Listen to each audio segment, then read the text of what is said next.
Battle of the West. Jimbo versus Coach Saban. This game right here going to determine a lot. I know it's early, but this can determine who can be the SEC West champs. Like I said, it's early, but they're going to determine a lot. Alabama versus Texas A&M. This game will be played Saturday, 3:30 Eastern Time, 2:30 Central Time. College Station on CBS. The Battle of the West. This game means a lot for both teams. This game means a lot for Coach Saban. This game means a lot for Jimbo Fisher. This game means a lot to the players. I think both teams know that if we can get past this game, yeah, we have a long season to go, but this is going to determine a lot for us. Both teams are coming in hungry, wanting to win. Both teams already has lost one game, out of conference game. Texas A&M losing to Miami. Alabama losing to Texas. This game means a lot. For both teams, a loss could mean no playoff contention. So I'm expecting this game to be a hard-fought game. From beginning to the end. I'm expecting this game to probably be one of the best games of the season. From beginning to the end. So, the line on this game is at 2.5. That line tells you a lot about what Vegas thinks of this game. I think this has potential to be the game of the year. One of the games of the year. But before we get into this thing, welcome to Nick Saban Jr. Sports Talk TV. Please like and subscribe to the channel. Please share with everybody. But we about to get into it.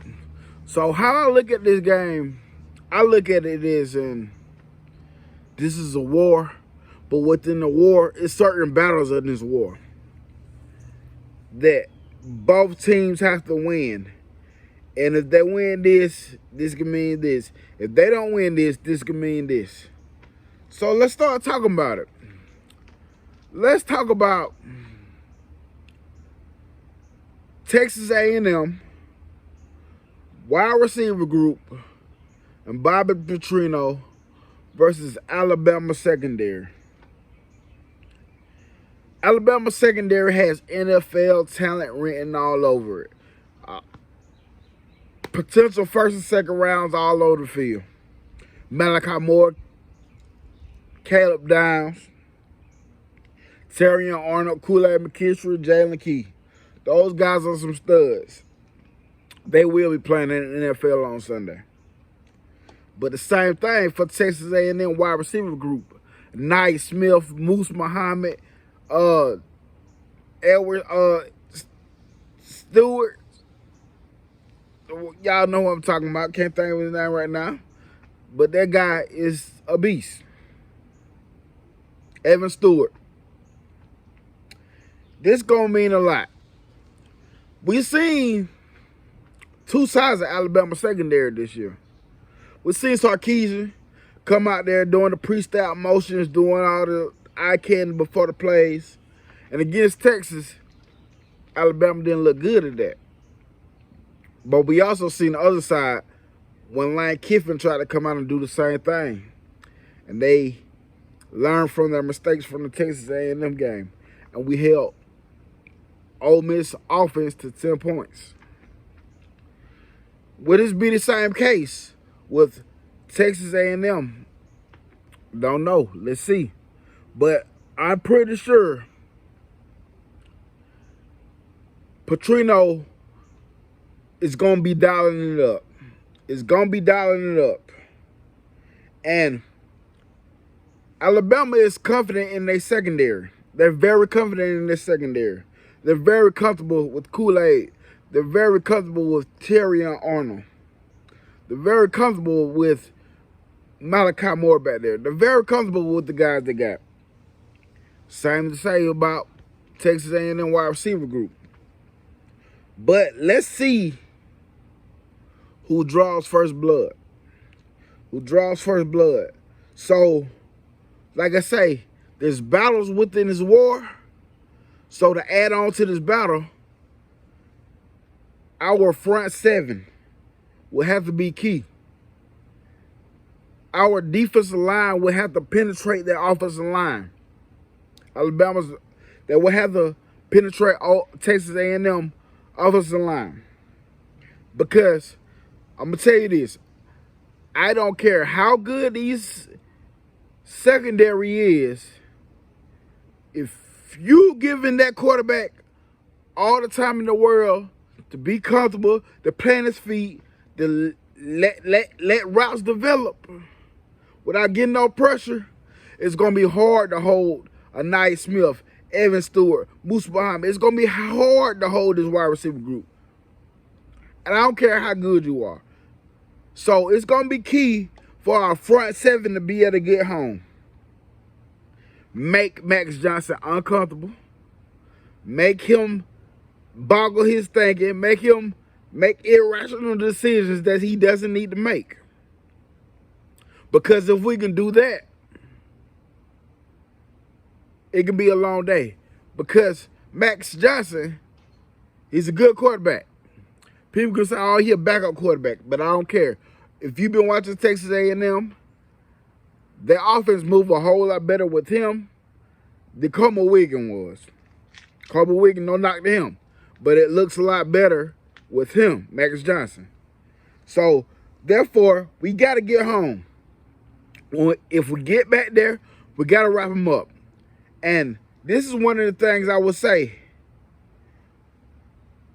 Don't let him scramble, because Max Johnson is capable of doing with his feet. If we let him scramble and extend plays and get in early, like a 2nd and 5, then ended up in the 3rd and 3, guess what? Bobby Petrino he's gonna be able to dial it up. Now, Alabama defense is playing the guessing game. You do not want to play an offense like Texas A&M. You don't want to play the guessing game with the offense like that. But if you can basically get pressure on this guy, do not have the middle of the field wide open, because Petrino is smart. He's watching it. He's going to attack the middle of the field. So, Alabama, you can't have the middle of the field open. Run lanes as well. Run lanes as well. You can't have the run lanes in the middle of the line open, because if they're able to extend plays and guess, Bob Petrino is going to dial it up. But if we can get pressure on Max Johnson, don't flush him out of the pocket. Keep him in the pocket, but provide the pressure, because if you flood him outside, he's liable to scramble and extend plays. So you want to kind of defensive ends, keep containment, flush them in, defensive line, collapse the middle of the line, put pressure on them, hit them every chance you get, because that'll start boggling his mind. But if not, he can run, get an early 3rd, 2nd and 5, 2nd and 4s, 3rd and 3s, 3rd and 2s. You're gonna be guessing. You don't want to play the guess game. But if Alabama can do all that and make Texas A&M predictable, you do not want to play an Alabama defense when they know what you want to do, when they know what you got to do. Because that is a very dangerous Alabama defense when they have your number. When they have your number. So, I feel like this is going to be a good battle on the field to watch. Bobby Petrino wide receivers versus the secondary. Bobby Petrino and the wide receivers versus the secondary. The D-line, get the front seven basically getting to Max Johnson. How can they control him? We gotta keep him. We gotta keep him contained. He can't extend plays with his legs. But now let's go over to the other side. Alabama offense versus Alabama defense. As an Alabama fan, this is why I kind of get worried at. We have been seeing Alabama make the strides. Since the second half of Ole Miss game and the whole Mississippi State game, they have been getting better. Offensive line has gotten better, making strides. But I think we have given up like 20 sacks. We giving up way too many sacks, I would say. Texas A&M defense, a line, they getting them sacks. The front seven is nice. Texas A&M defense is nice. Our offensive line, Alabama offensive line, getting better, but we still are trying to find our way at the same time. So this is where it gets interesting. Do Alabama's offensive line man up and get physical and be able to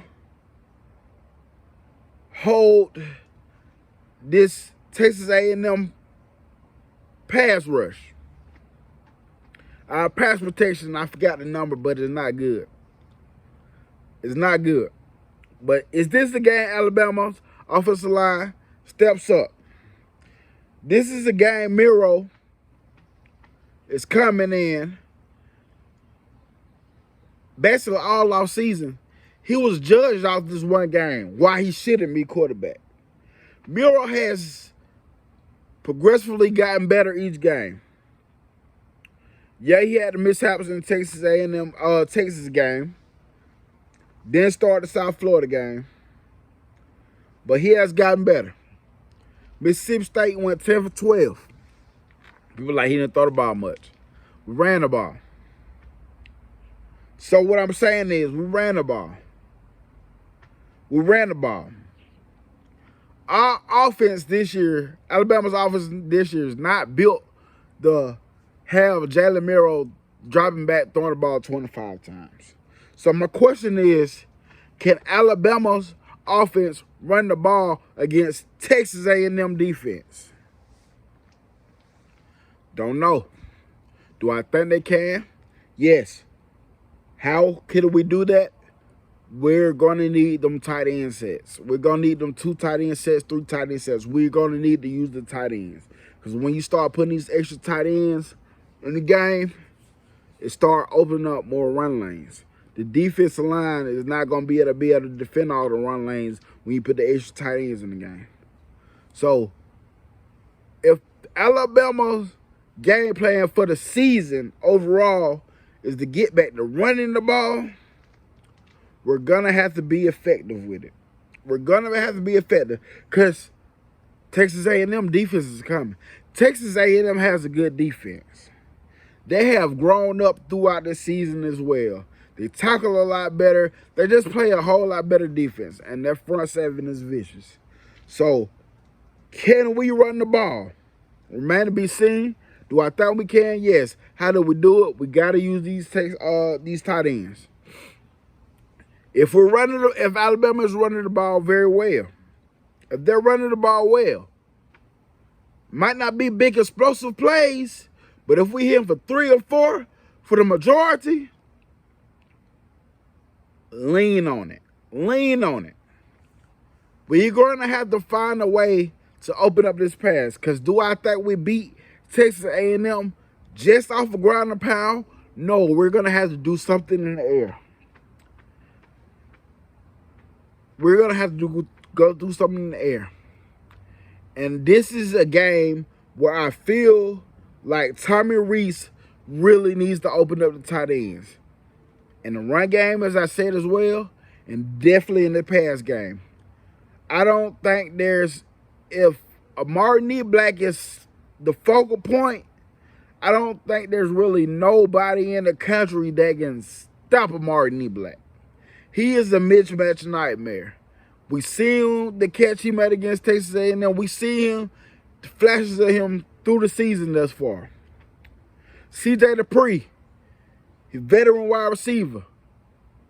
Good hands, liable to get you the yards off the catch. I'm not saying we got to bust these dudes wide open downfield. Amari Black could be a short threat and a long threat. So, therefore, you're not going to know how to contain him. But far as CJ the pre-Robert Ooze, you can hit them for the short yardage. Because you're going to have to find another way to get these safeties to come up. Get these safeties to come up. To clear off the back end for Jalen Hale, for Isaiah Bond, for the deep threat. Because we're going to have to take shots in this game at some point. And who other better than take shots with than Jalen Miro? So, Alabama's offense versus Texas A&M defense is another battle. It's another battle in this war that I'm excited to see. And if Jalen Miro gets a rhythm going, and he's efficient, he's making explosive plays with his legs, he hitting the passes that are needed, and the run game is effective. This is not the game Texas A&M wants to be in. But if that defensive line for Texas A&M is able to push this Alabama offensive line around and get Jalen Miro uncomfortable, not be able to make the big explosive plays with his leg, and contain this run game with Jason Clayton and Roy Dale, we're going to be forced to pass the ball more than we need to. And this is not the offense that you want to get in. This is not the type of Alabama team that you really want them to sit back and throw the ball 25 to 30 plus times. I don't like those odds against Texas A&M having to throw the ball that much. But if we can be effective in all aspects on offense, Jalen Miro making plays with his leg, running game is effective. We hit the tight ends. We able to connect on the deep threats, the big shots down, the big plays downfield, and keep things moving against Texas A&M. I like our chances. I like Alabama's chances. So this game is going to be an old gladiator fight. This game is going to be a fight to the T. This game is going to be a close game in my opinion. This game is going to be a close game. Must watch TV, I will say. So, who wins the battles within this war? Remain to be seen, I don't know. Whoever wins these battles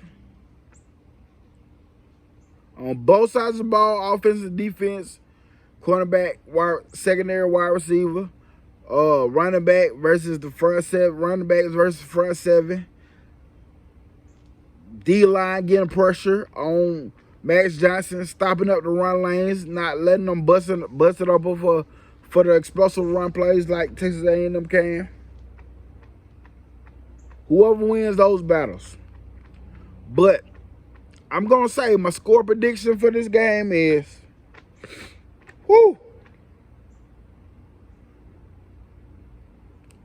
31, Alabama.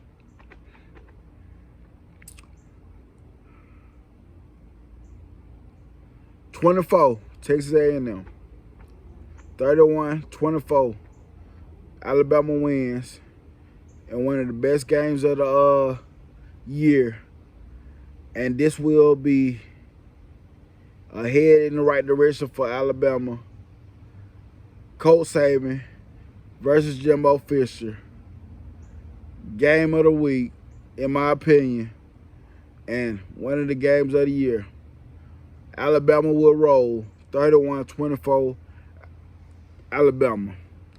Please like and subscribe to the channel. Roll Tide, and I'm out.